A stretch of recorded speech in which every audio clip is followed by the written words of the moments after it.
Salut les amis, j'espère que vous allez bien. Moi je suis trop contente de vous retrouver aujourd'hui parce qu'on va parler livres. Je suis vraiment le genre de personne, elle peut pas faire semblant de sourire parce que quand je fais un sourire qui est forcé, je suis en mode...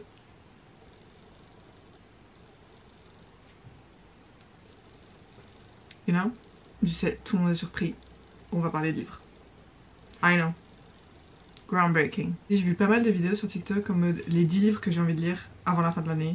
Genre, peu importe ce qui se passe, ces 10 livres, j'ai envie de les lire. Et du coup, c'est ce qu'on va faire aujourd'hui. C'est pas une de mes pales comme j'ai l'habitude de faire pour chaque saison. Parce que je pense que je vous ferai quand même une palle d'hiver avec vraiment mes recommandations slash futures lectures pour l'hiver, bien film de Noël, bien tout ça. Mais ce sera pas ça aujourd'hui. C'est vraiment juste 10 livres random que j'ai soit en ma possession, soit pas. J'en ai 5 que j'ai là, 5 que je n'ai pas, qui soit sont pas encore sortis, soit je pense lire sur ma liseuse parce que je suis toujours en no-buy jusqu'à la fin de l'année. Les livres que je serais vraiment satisfaite si j'arrive à les lire d'ici à la fin de l'année, il y en a plein d'autres. Franchement, si je finissais les 10 livres que je suis en train de lire, genre que j'ai commencé mais que j'ai jamais fini, on serait déjà à 10 livres que je serais très contente d'avoir fini d'ici à la fin de l'année. Mais là c'est pas ça, il y en a qu'un qui est commencé et que vraiment je me suis dit, Cindy, il faut que tu le finisses d'ici à la fin de l'année. Mais sinon, c'est toutes les nouvelles lectures. Vu que c'est tellement plus fun d'avoir envie de lire des livres que t'as pas encore que ceux qui sont en train de t'attendre sur ta bibliothèque, on va parler de ceux que j'ai pas encore en ma possession, mais que j'ai envie de lire d'ici à la fin de l'année. I know! Si je l'ai lu sur ma liseuse, ça compte pas. C'est assez difficile hein, de réduire à 10 livres parce que j'étais là en mode oh mon dieu. Je sais pas pourquoi ça paraissait comme une énorme décision hyper importante, genre les 10 livres que j'ai envie de lire d'ici à la fin de l'année. Alors que quand je me fais des pales, je suis juste là en mode who cares? Vraiment, au final c'est un hobby et ça doit être fun. Et je sais pas pourquoi cette vidéo m'a trop stressée, par contre j'ai passé 1 heure à regarder ma bibliothèque comme ça puis être là-bas. Et j'ai envie de lire quoi vraiment d'ici à la fin de l'année? Donc là vous avez un bon mix de plein de trucs. À l'heure à laquelle je filme cette vidéo, je suis à 48 livres dans mon goal pour cette année. Sur 52. Donc il m'en manque 4. Et mon petit curseur il me dit que je suis en avance de 5 livres. Et j'ai pas envie de me foutre la poisse, mais je pense qu'on va y arriver. Si ces livres là, ça va pas être les 4, c'est pas grave, ok? Juste je pense qu'on va lire plus que 4 livres d'ici à la fin de l'année. Et si je devais choisir 10 livres à lire pour les prochains mois, ce serait ça. Ça vient de percuter dans mon cerveau. Comment ça, on est en novembre? Ça a aucun sens, mais on n'a pas le temps pour ça. On est là pour parler de livres, je ne vais pas perdre ma tête à me dire que le temps passe trop vite et que la vie n'a aucun sens parce que je fais déjà assez ça souvent. Là, on va parler de lecture pour oublier que la vie est réelle et que le temps passe, en effet. Le premier livre dont je voulais vous parler est sûrement celui pour lequel I'm really excited. Genre c'était le seul que ça m'a fait aucun... J'étais en mode oui, je vais le lire. Il n'est pas encore sorti même, mais je vais le lire. Il sort le 5 novembre et c'est Lost and Lassoed de Lila Sage, qui est le 3e livre dans une saga... C'est quoi le nom? Rebel Blue Ranch. Et vous l'aurez deviné à la couverture, ça parle de cowboy. La lecture est hyper fluide, c'est très simple de se mettre dans l'histoire et en vrai, juste t'as l'impression de vivre dans une petite ville au milieu de nulle part. Je sais pas, ça satisfait un peu mes rêves de petite fille qui adorait regarder Horseland. Je suis secrètement une horse girl qui n'a jamais pu être une horse girl. Ce 3e livre, il se focus sur 2 personnages qu'on connaît déjà et oh my god, je suis trop contente que ce soit enfin leur tour et qu'on puisse enfin avoir leur histoire parce que ils sont pas... C'est pas enemies to lovers parce que ils sont pas ennemis, mais genre ils s'aiment pas trop. Et déjà ça, sign me up. Genre vous savez, moi c'est une de mes tropes favoris. Même si c'est un tout petit peu de dislike to lovers, je vais lire. Et en plus de ça là c'est un peu le frère que je préfère. Parce que du coup le premier livre il se focusait sur genre la petite sœur, le deuxième sur le frère. Et là c'est l'autre frère. Moi c'est pas trop mon délire les single dad, mais je crois que c'est single dad parce que ben il a une fille. Si vous avez lu les 2 autres, vous savez qui ce sera la love interest, mais Ah mais so excited! Je crois que c'est la dernière sortie littéraire que j'ai vraiment trop hâte. J'ai vu un TikTok de l'autrice qui était là en mode laissez-moi vous convaincre de lire mon livre selon l'esthétique du truc, et elle mettait plein de photos genre de son Pinterest board et juste moi j'ai vu ça et j'étais en mode comptez sur moi, bien sûr que je veux le lire. J'avais déjà vu passer son premier livre qui était Picking Daisies on Sundays, quelque chose dans le genre. Et là c'est Don't Be in Love de Liana Cincotti. La première phrase du résumé du livre c'est The banter from My Lady Jane meets the London aesthetics of the Parent Trap in this romantic comedy. My Lady Jane qui est mentionnée derrière un livre. Si je peux retrouver un tout petit peu de ce que cette série m'a apporté en livre, sign me up. Je sais que My Lady Jane c'est des livres d'ailleurs. Je devrais peut-être les lire. Mais, I don't know. Je pense juste que la série était mieux. Et je sais pas trop comment, quoi ou pourquoi, mais l'autrice avait déjà sorti le livre en 2022. Et je crois que maintenant elle le republie. La nouvelle édition, je sais pas si elle est sous une maison d'édition, si c'est elle qui le publie indépendamment. Ça se passe à Londres.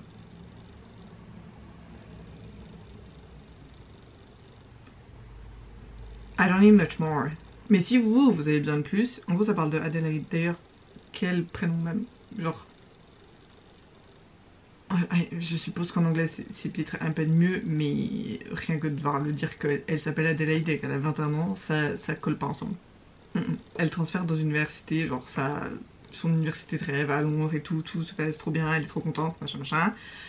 Et elle rencontre un gars qui est genre hyper connu, genre sa famille est dans tous les magazines, blablabla. Et sa meilleure pote, à elle est full in love de ce mec là. Elle se retrouve genre coincée dans un deal avec lui pour garder un secret. Là je vous résume juste la 4ème de couverture. Mais bref, du coup je sais pas ce que c'est le secret. Mais en gros elle se retrouve dans les affaires de lui et de sa famille I guess à devoir garder ce secret alors qu'elle a rien demandé un peu. Et juste ça me rappelle un petit peu Michael Parks et c'est ma saga préférée de tous les temps. Donc si je peux retrouver un petit peu de ça dans un livre qui en plus de ça a My Lady Jane dans une citation derrière.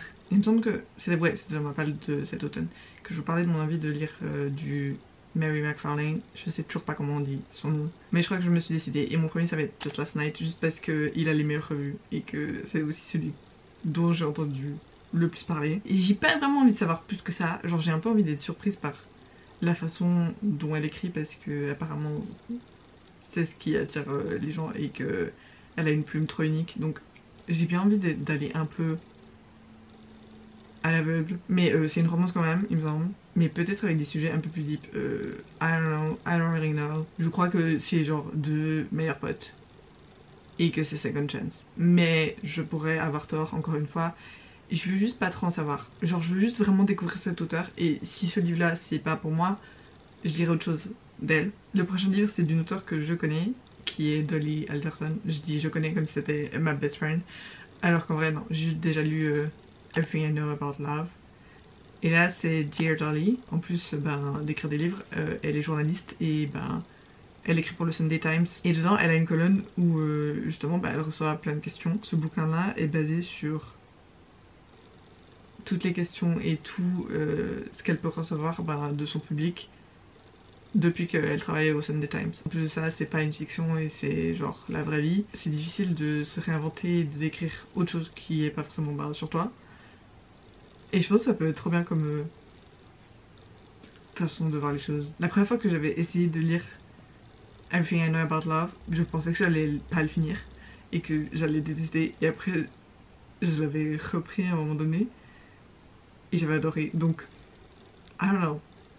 Je dis que je veux le lire d'ici la fin de l'année, mais j'aimerais juste relire quelque chose de Dolly Alderton. Un livre que juste... il m'intrigue trop. C'est The Last Bookshop de Evie Woods. Ils disent pas grand chose dans le résumé, vraiment juste que On a quiet street in Dublin, a lost bookshop is waiting to be found. Que de mystère, que de je ne sais pas ce qui se passe, mais je suis intriguée. Je crois qu'il y a 3 personnages principaux qui en ont un peu marre de vivre comme si c'était genre des side caractères et qui vont essayer de reprendre un peu le contrôle de leur vie et ils vont trouver ce Lost Bookshop et cette librairie, elle disparaît. Apparemment il y a un peu des pouvoirs magiques, il y a un peu de...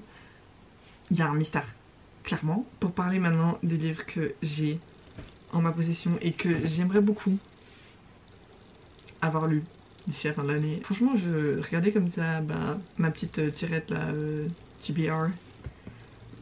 Et je sais pas, aucun des livres ne m'inspirait vraiment. Mais du coup, je suis même pas sûre des livres qui sont là. Et je voulais pas non plus me répéter genre de ma dernière vidéo puis la lire et de ma vidéo que j'avais fait genre les 24 livres que j'ai envie de lire en 2024. Et il en reste que quelques-uns genre de ces vidéos que j'ai pas lues et que je sais que je vais lire et que j'ai en ma possession. Mais sinon, je sais pas trop. Genre c'était un peu difficile vraiment de choisir. Donc j'ai fait cette sélection là. Mais je suis pas genre méga convaincue que ce sera mes priorités d'ici à la fin de l'année. Genre j'aimerais bien. Surtout qu'ils prennent de la place. C'est un peu triste de dire ça comme ça. Mais ils prennent de la place concrètement. Genre ils sont là. Et je les regarde comme ça et en mode... Je les lis pas. Donc aucune excuse vraiment. Je pense que c'est quand même une bonne sélection.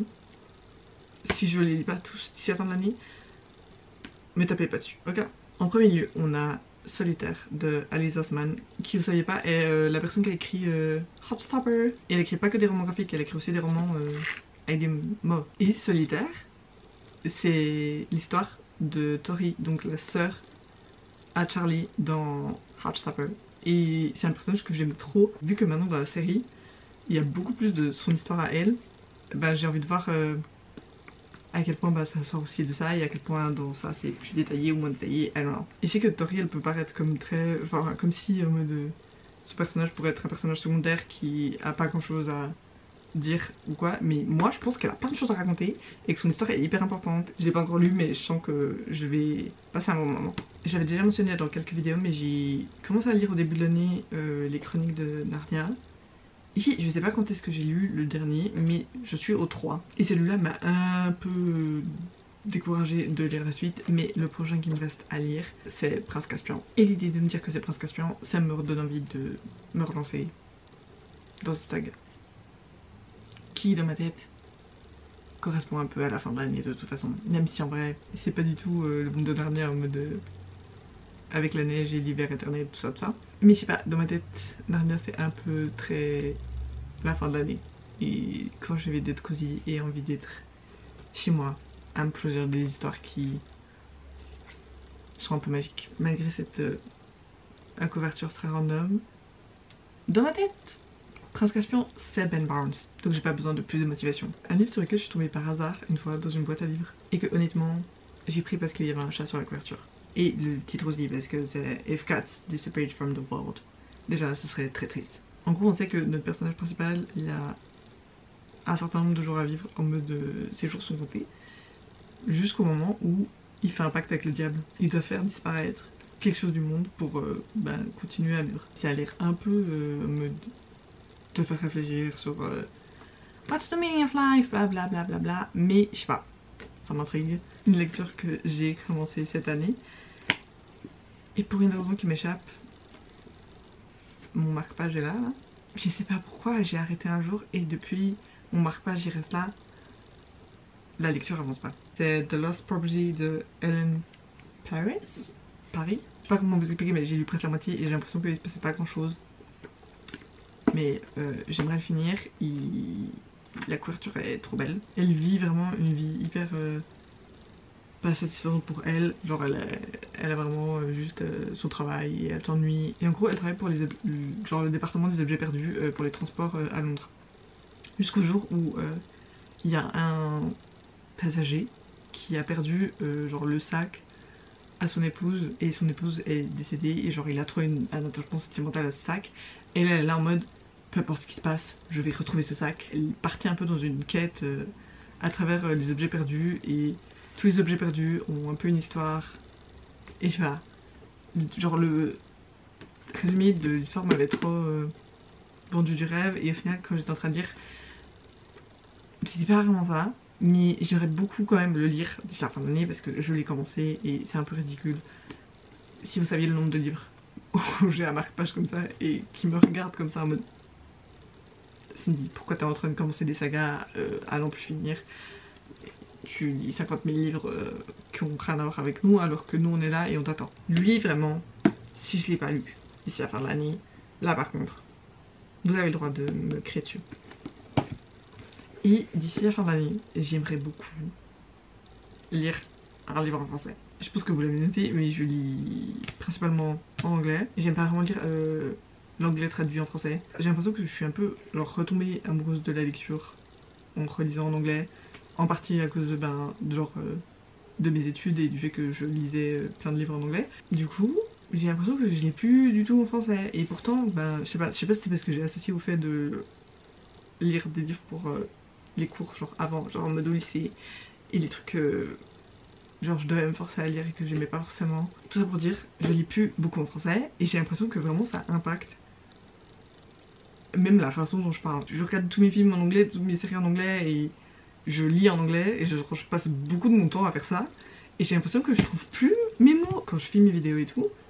Il y a vraiment des moments où je bute sur mes mots et j'arrive plus à trouver mes mots. Et c'est fun, hein, jusqu'au moment où t'es la meuf chiante qui arrive pas à enchaîner deux phrases sans parler en anglais. Tout ça, c'est quelque chose, mais tout ça pour dire, j'aimerais bien lire un livre en français parce que j'en ai lu un, il me semble, cette année. Et du coup, je me suis dit, on va lire. Il est grand temps de rallumer les étoiles de Virginie Grimaldi, que je pense tout le monde et leur mère et leur cousine et leur sœur et leur tante ont lu. Tout ce que je sais, c'est que c'est l'histoire d'une maman qui est hyper occupée et tout, et qui ramène ses filles en road trip pour essayer de renouer des liens et réapprendre à se connaître. Et ça a l'air très wholesome. Vous voyez? J'ai pas mes mots. Et je sais pas si ce sera celui-là, peut-être pas. Mais j'aimerais bien lire un livre en français d'ici la fin de l'année. Donc, peut-être pas celui-là, à moins que je sois vraiment hyper convaincue. Mais il a l'air cute. Et je l'ai trouvé encore une fois dans une boîte à livres une fois et j'étais en mode, toi je te connais. Et je sais pas, j'aimerais bien être un peu plus ouverte à ce qui se fait aussi, genre, en français directement.